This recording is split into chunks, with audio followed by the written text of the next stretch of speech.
Hindi, okay lang. Para-parang naman yung tinuturo sa klase namin. Ang pera ay pinagmumulan ng lahat ng kasamahan, di ba? Akala ko na sa aralin panipunan ka. Ano yan? Economics? Hindi. Current events. Nakita mo ba yung nag-aaway kahapon? May senior na nampupog ng freshie kahapon. Grabe.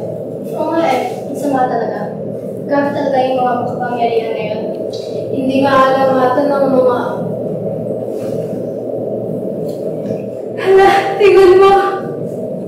Sino ba yan? Gustong-gusto niya talaga ako. Pero hindi mo siya gusto.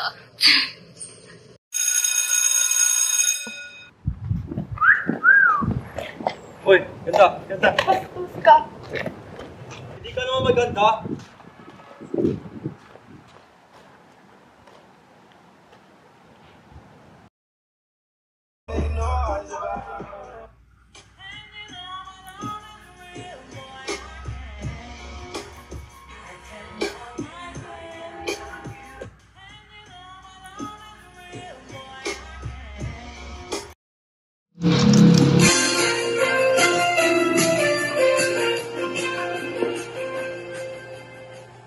Pagkakalatas lang ng balita tungkol kay Senator Ren. Ayon sa mga ulat, may mga nagsasabi na inaabuso niya ang kanyang asawa sa pamamagitan ng pananalita. Ayon sa mga ulat, ang senador ay sangkot sa pagtuloy na pang-inaabusang babae, bagamat patuloy pang lumalapas ang mga detalye. Isang kaso tungkol sa kanyang posibilidad na pagkakatulong ang nakatakdang naganap sa madaling panahon. Ngunit hindi pa tiyak ang petsa. Patuloy namin susubaybayan ang kwentong ito at ihahatid sa inyo ang pinakabagong mga update habang lumalapas ang mga detalye.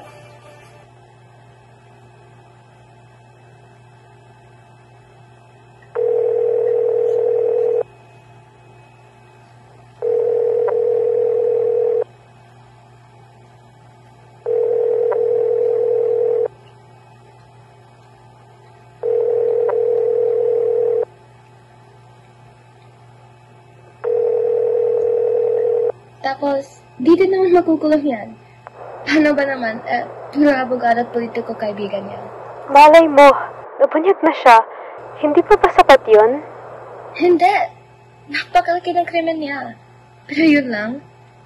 Hindi ka ba naiinis? Masisira na ang reputasyon niya. At anong hustisya doon?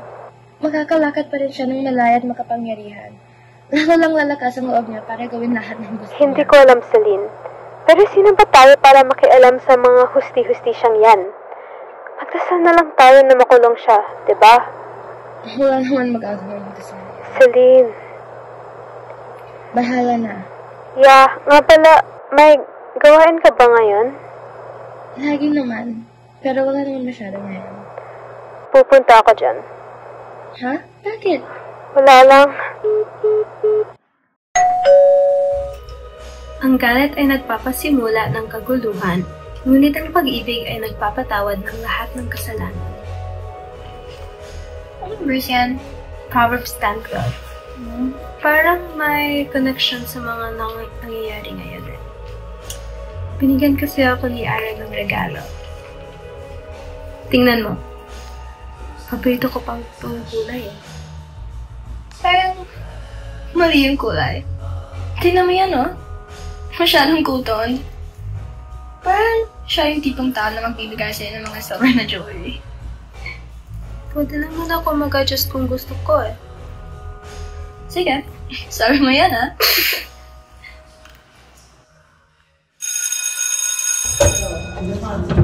Tapos, binuksan niya yung lid ng cup. Tapos may tubig sa loob. Hey, Hi! asan ba next class mo? Okay, let's go.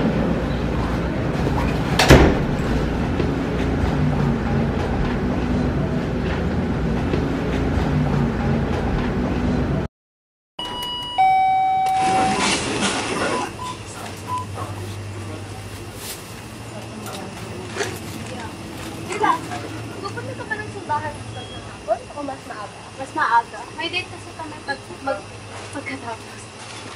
Ito na ba? Gusto mo ba sumama sa amin, Celine? Kakain lang kami sa labas. Sige, wala naman nakasama na. Sige.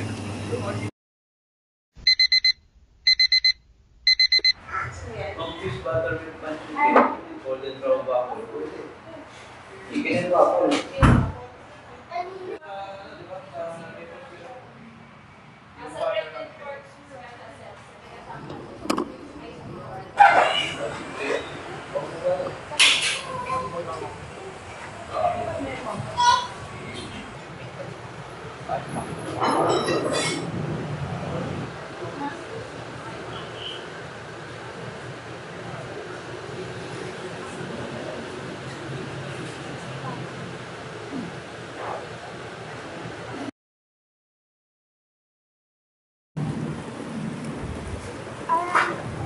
Bago ka umalis, may nangyari ba kanina? Parang hindi ka ako sa'yo. Ha? Yung dramatic mo masyado, Lila. Sorry na. Akala ko lang ito. Ginawa mong big deal naman yan. Walang nangyari. Nag-aalala lang ako. Mali ba yun? Wala ka namang ginawa kundi palakihin ng issue. Di ko nga alam ba't pa kita jowa.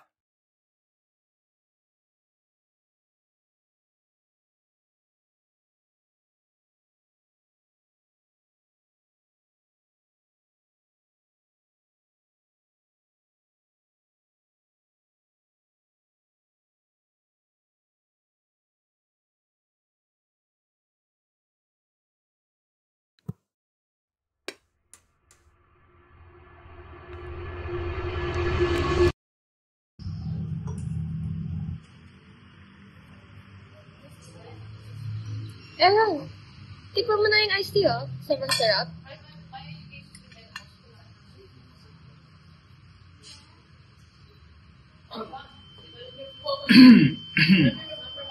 Okay ka lang?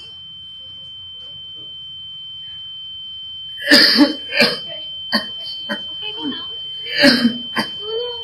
Tulong! Tulong po!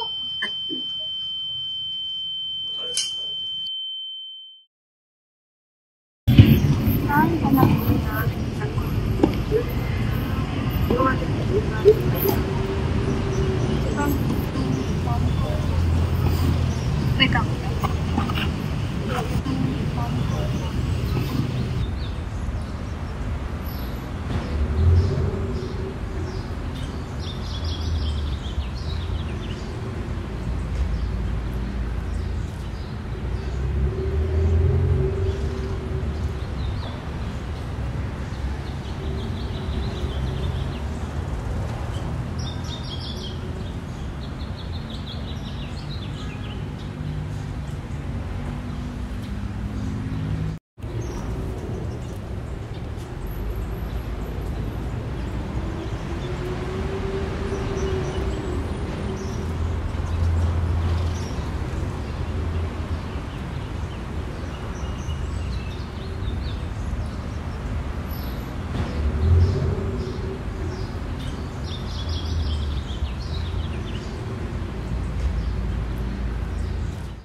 Araw-araw, nabubuhay ang mga masasamang tao ito ng maginhawa. Maginhawa nabubuhay ng mga masasamang tao ito. Ang pagpapabay ay nakakatulong sa kanila. Kaya mo ba mabuhay at alin ang bigan ng konsesya na yan, Celine? Bakit kayo inilagay ng Diyos sa mundong ito? Para sa kasalanan ba? Celine, wait! Celine! Ano ba yung mga ginagawa mo? Alam mo kung gaano karaming kasalanan at sakit ang dinudulot sa ating mga tao. Celine, Alam mo, sinasabi dati ni Lila na biyaya ka ng hangin. Oh, ulit ko na siyang sinabihan. Celine, wait! Ginamit ko siya para sa sariling mong ikabubuti. Sa sariling mong maduming kaisipan. Walang pag-asa para sa iyo, Aaron. Ang pinanatili mo sa mundong ito ay hindi kalooban ng Diyos. At habang buhay ka, walang hustisya, walang balanse. Ano pakiramdam? Ha? Paano ka namubuhay na ganyan? Walang konsensya? nakikita kung gaano saktan si Lila? Mahal ka niya. Alam mo ba yun? Pero ano siya sa'yo? Ha? Laruan lang? Lagi siyang puno ng pag-asa. Pero ako hindi. Ang Diyos, hindi.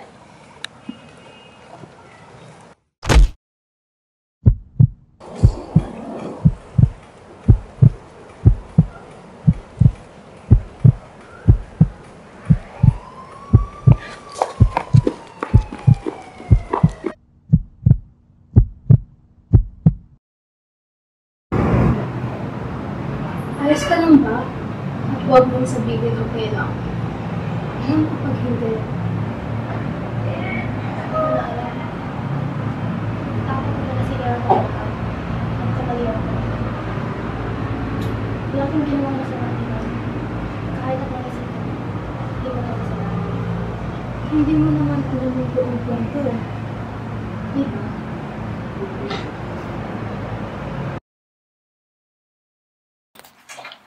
Oh! Lila! Ano nangyari? Ayos ka lang? Yung autopsy ni Aaron, yung ulo niya, pinupok siya.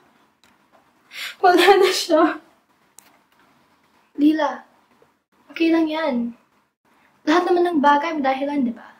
Baka mas mabuti na rin to. Ano? Nakita mo naman kung gaano ka nang sinaktan. Baka mas makabubuti na wala na siya.